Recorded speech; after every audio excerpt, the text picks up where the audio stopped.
In Russia, the people somehow are very open-minded. Not only that, the scientists especially are very open-minded and were suppressed very much. So they tried to find out the subtler things, not only finding out about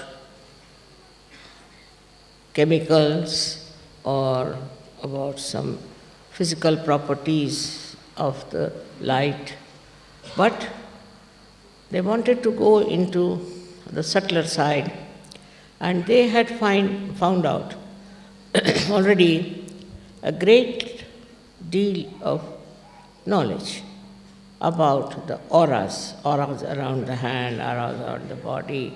They had done so much of research and was accepted all over the world, their findings.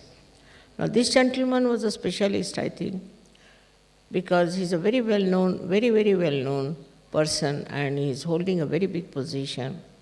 He was saying that he has to run 150 organizations. Very humble and very nice person. And when I came out with this discovery, I was happy in a way, because scientifically, if it is proved, then nobody can challenge it. He has already written a book with all the algebraical complications of what he wanted to prove. And he said there is a vacuum. Beyond the consciousness, there's vacuum. And in that vacuum only you can know the reality. And once all this becomes the reality, it is a science. And that's how it is made into science. He showed so many of my photographs, especially the one where a lot of energy is coming out of my Sahasrara when we are on a boat. So he said she's the source of all the cosmic energy. And that's what his Adi Shakti is. She's the one who creates everything. The whole atmosphere that we know of is very artificial. But when you understand what she has done, the first thing she does is to, in my book also I have written down about it, but I would like to tell you that her first, should say, manifestation is on the left hand side. That's the Mahakali's manifestation. So she comes on the Mahakali system, the left hand side, and that is where she created Ganesha. Sri Ganesha is created because his purity, his innocence, and auspiciousness, this it had to be created before she created the universe. So first thing she does is to create Sri Ganesha, and he settled down. Then she goes up, of course, in the body of the Virata. And then she goes round and goes up on the right hand side, in the other way. And there she creates all the universes, as you call them, bhuvanas. One universe, there are 14 bhuvanas, means these many universes make one bhuvan. And she creates all these things on the right hand side. Then she goes up, and then she descends down, creating all the chakras, Adi chakras, or the pithas. She comes down, makes all these pithas, and then she settled as the Kundalini. But Adi Shakti is not fully the Kundalini, we can say. Kundalini is a part of it. The rest of the work is much more than this. So we call it the residual energy, means after going through all this journey, then she comes down and she goes as Kundalini. Because of this Kundalini and the chakras, she creates an area which we call as the chakras in the body. Now, first she creates these chakras in the head, we call them the pithas of the chakras. And then she comes down and creates these chakras which are in the body of the Virata. Now, once this has happened, then she creates human beings, but not directly. Through the evolutionary process, she goes through, and that's how the evolution starts. And then it starts developing from the minute, small little microscopic organisms in the water, and then it starts evolving. So when she creates water and she creates all the universes, she chooses this Mother Earth as the best place to play her evolutionary process. And there she makes this little microscopic thing. Of course, I've written all about it, and when my book will be released, you can see that how first hydrogen, carbon, and oxygen and all of these things they mix up, and how nitrogen comes into play, and how a living process starts. All this I have done it in my another book that I am going to write now. I mean, I have mostly finished, but there's some more chakras are to be dealt with. Now with this happening, you see, one thing is there, that whatever I write, now people won't doubt.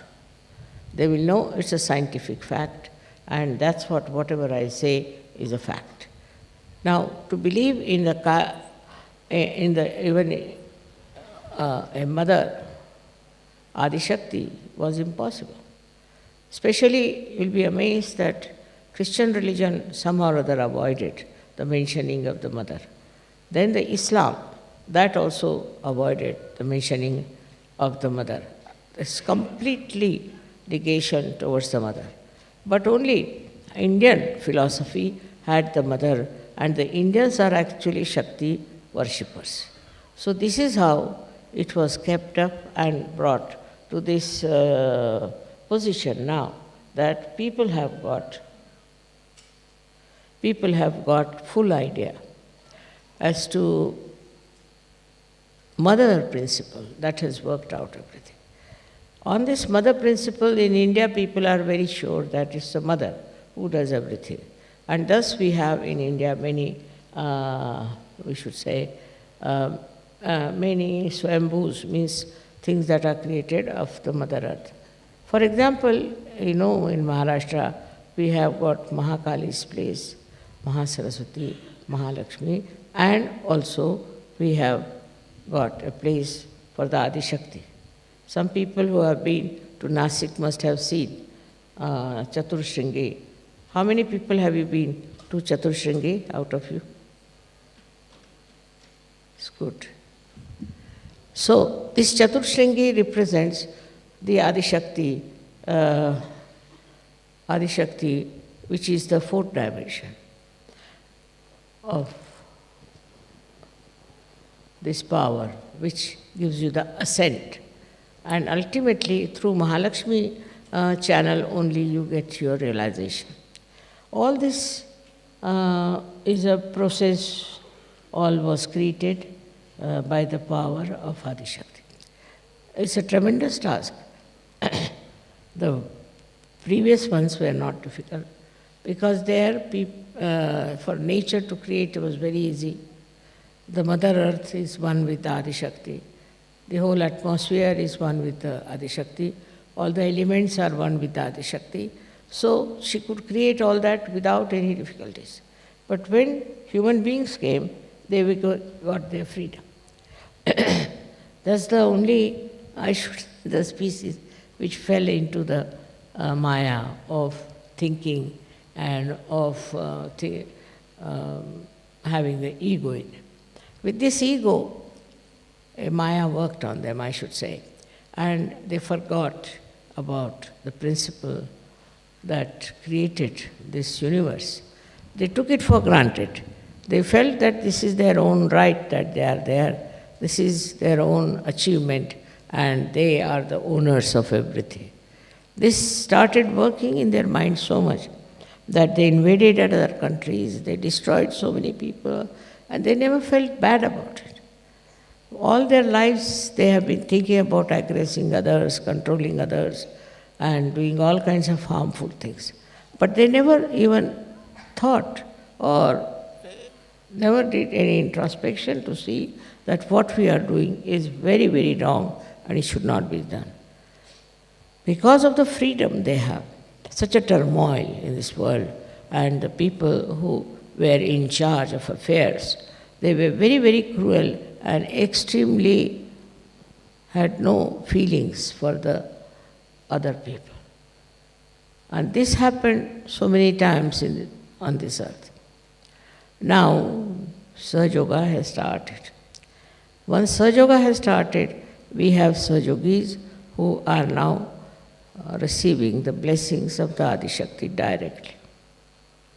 But still, I must say, among Sahaja Yogis also, we don't have people whom I would call as very well mature. They are Sahaja Yogis, some of them are just because it's a fashion. Maybe it should be better from their angle or from their selfish angle or whatever it is. It's a very wrong thing. If you are in Sahaja Yoga, you must know now you are responsible for the whole world. You are the only people who have come forward. You are the only people who have achieved something. And then at this juncture, you should behave in a manner that behoves a big saint or a realized soul. But sometimes you find them behaving in such a manner, it's shocking sometimes. They have no respect for themselves or for others, and their whole attitude is very funny. Some of them are money-oriented, some of them are power-oriented. And those who are power-oriented are more dangerous, I think, than money-oriented. Because those who are power-oriented try to bring such bad name to Sahaja Yoga. They are very insulting, dominating, and horrible people. Their whole attitude is to achieve power in Sahaja Yoga. And they try all tricks to achieve that power. But for some time, they'll look all right. After some time, we'll find they'll all disappear from the field of Sahaja Yoga. It's a very big cleansing process going on. You must understand that you have come in the field of very high consciousness, where you are in contact with the divine. Now here, if you behave like ordinary people who have no divinity within them, how long will you continue like this? So this is very important that you should try to meditate and evolve yourselves and become really very good Sahaja Yogis. In some places, we are very, very lucky. In some countries, we are very, very lucky. But in some countries, I find the people are just deaf and dumb. They can't understand Sahaja Yoga. For my program, they do come, and afterwards just they disappear. This one, I think, is also, Sahaja Yogis are responsible for this. The way they go about, the way they want to do Sahaj work is not Sahaj. Must be something definitely wrong with the whole thing, and that's why it's not working out the same way as it is working out in many places. So I have to tell you that all this is there, that Adi Shakti is there, and all this has happened through Adi Shakti. But now, the further work has to be done through you people, because you are the channels, you are the one who have to transform people. Now everybody should understand and know how many people we have given realization. We have to think about it. What have we done for Sahaja Yoga? Once I was traveling by plane and I met a lady who was sitting next to me. She was so hot, I couldn't understand. Then she told me she is a disciple of a guru, very proud of it. And she started telling me all about him and things. I was amazed that look at this woman, she hasn't got anything from him. And she was just saying, I have given so much money to him, I have done this thing to him and all those things. But she had nothing. And despite that, she was talking to me, a stranger person, about the Guru. But in Sahaja Yoga, I have seen people are rather shy. They don't want to talk about Sahaja Yoga openly to others, which is a very wrong thing you are doing, because you are responsible for this.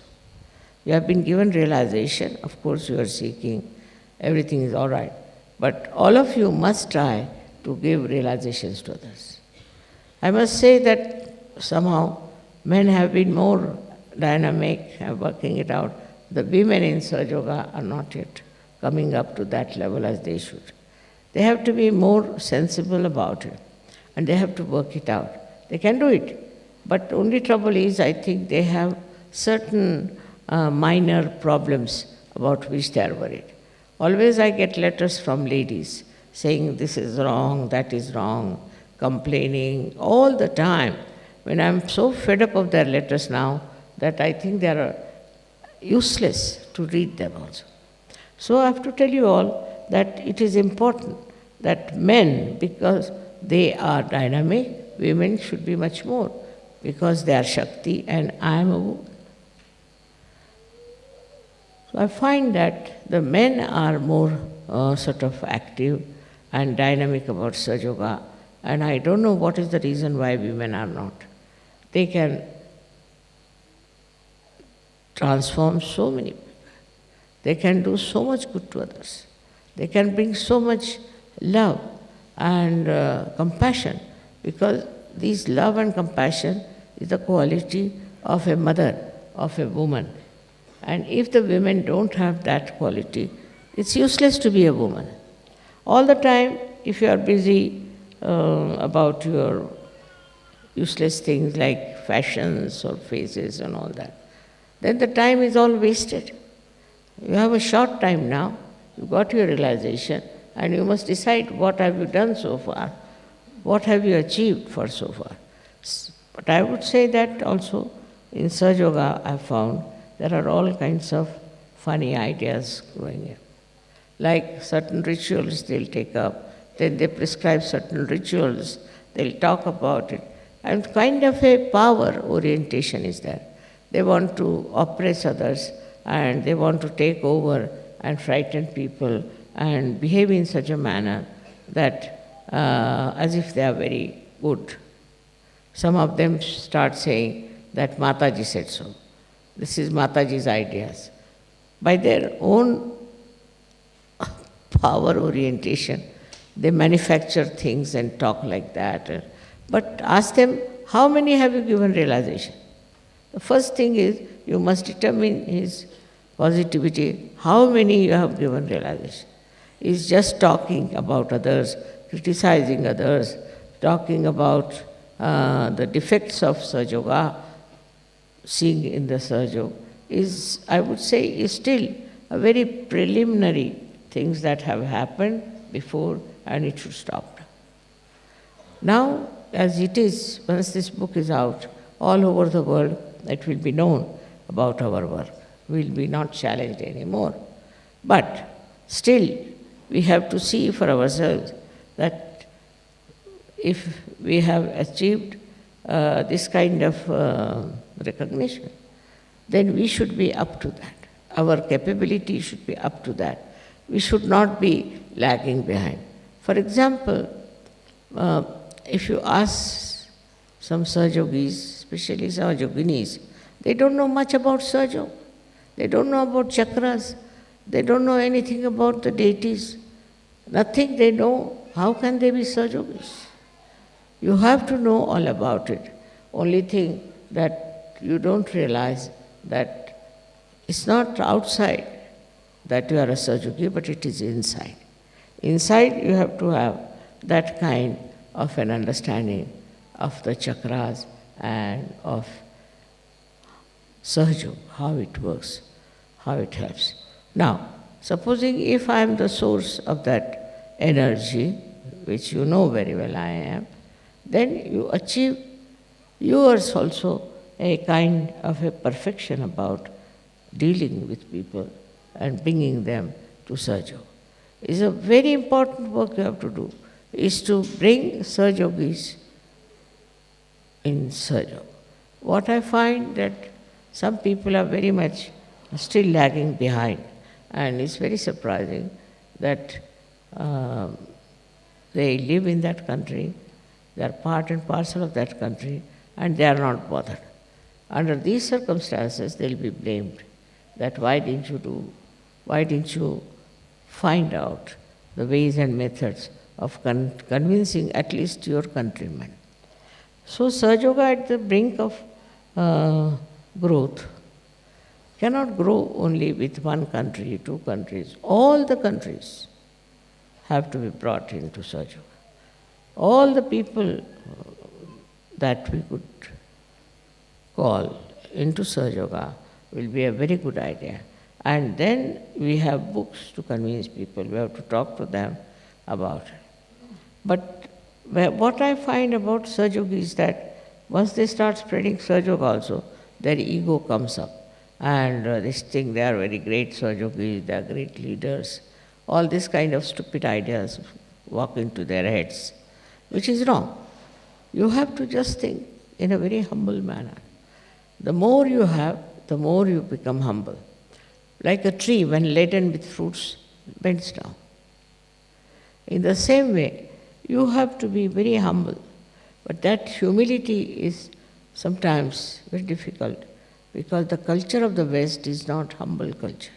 It's a culture of aggression, culture of domination. So far they think because of domination they could go all over the world, they could achieve so many things. What have they achieved? Nothing. In their own countries, if you see, there's drug addiction. Why should people take to drugs so much? Then all kinds of sinful things they do, which I don't want to mention, but you know what they are doing. Which in India, which is a poorer country, one cannot even think of. Such things are happening around you. So find out what's wrong, where, and how you can correct these things, if you can help them. Actually now, as I told you, I am going to start some sort of organizations that will do good to human beings. But you all can join also.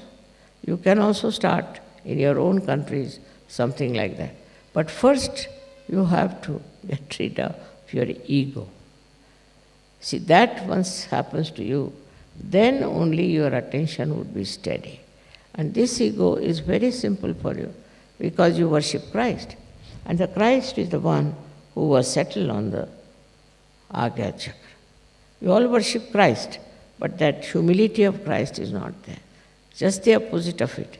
It has happened everywhere that whatever is preached in the religion, people did just the opposite of it. For example, Hindu religion, I would say Hindu philosophy, is that in everybody resides the spirit. Now, in everybody, if there is spirit, then how can you have different caste systems? And how can you have somebody higher and low? Other way around, now Christ has said that you have to forgive. Forgive everyone and you have to humble down. And that's what one finds, that among Christians, they don't know humility.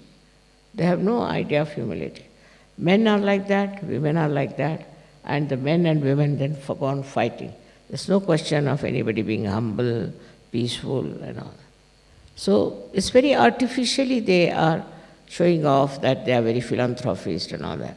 But inside in their heart, I don't find there is any love, there is any compassion in the real sense of the word. So when we are dealing with reality, we have to know that we cannot just go on doing things which are artificial, which are befooling others. But we have to really become that. Once you become that, when you are really like that, then only you have done the job for which you are born at this juncture of blossom times. Otherwise, you could have been born earlier and could have been something different. But you are specially born, so you realize your value, realize yourself what you are, and try to understand, have self-respect, and try to do things which are very important as Sahaja Yoga. Of course, you are doing a job, you are doing other things, but you will be amazed if you do work of Sahaja Yoga. You will find more time for everything. Once you start doing God's work, God does your work. And that's how you'll be amazed how you get so much time to do the right thing. Now it is for you to go back and introspect. See for yourself. Now the Adishakti herself has come. But I am very simple. I am very simple to look at in my behavior. I am very, very humble, and people take me for granted. I don't do anything. I don't want to punish you. I don't want to do anything in it. But you yourself get punished. You yourself become useless if you do not look after yourself and grow yourself. This finding is so great, and this man had never known me before. He is very learned, but he is very humble. And what he told me that, just imagine I am sitting before the creator of this world, and still I am very normal. So I said, what should happen to you? What do you think? She said, Mother, it's a big thing to realize that I am sitting before you and that you are here. I said, it's good that you don't feel my presence so oppressive or so dominating. I'm very happy. So he says, I just feel the love, I just feel the compassion. That's what it is. We have to know that we should have just love and compassion. Compassion and love for ourselves in the way that we should not harm anybody's art. To say something, to hurt someone is very sinful. But some people enjoy that very much. They think they are very clever. It's not so. When you talk to someone, you must say something which is very soothing and good. Another thing is the temper of a person, is a temper that the slightest thing here and there they get into tempers. Now this has to be told, this temper, that you keep quiet. I have nothing to do with you. That is one thing. Then there are people who are very subtly, I should say, power-oriented, very subtle. They have tricks and trades by which they know how to control others. What are you going to gain out of it? What is your gain? By doing all these things, what will happen?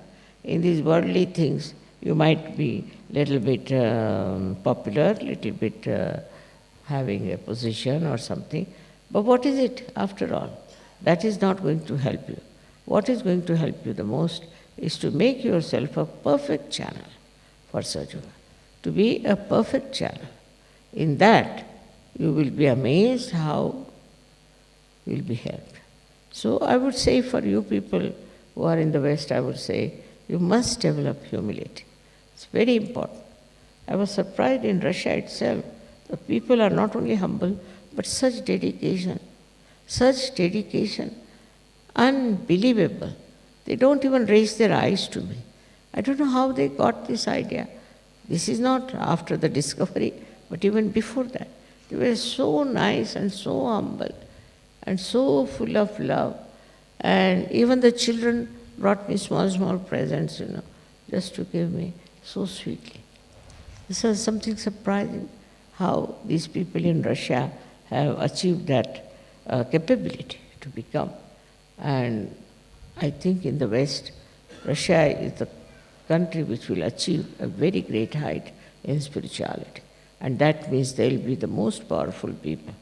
Let us see what you are doing in your own country and how you are going to work it out. See, there's so many things you can do very easily if you see for yourself that you are the instrument of the divine. And then your temperament will change, your nature will change, you'll become a very, very sweet person, likable person, and everybody will think that this is a saint walking around. So that's all I have to say about this. Whatever is the discovery is not a discovery for me, but discovery for the whole world. And I'm sure once it is established and is exposed to the whole world, things will change for you and for me also. May God bless you.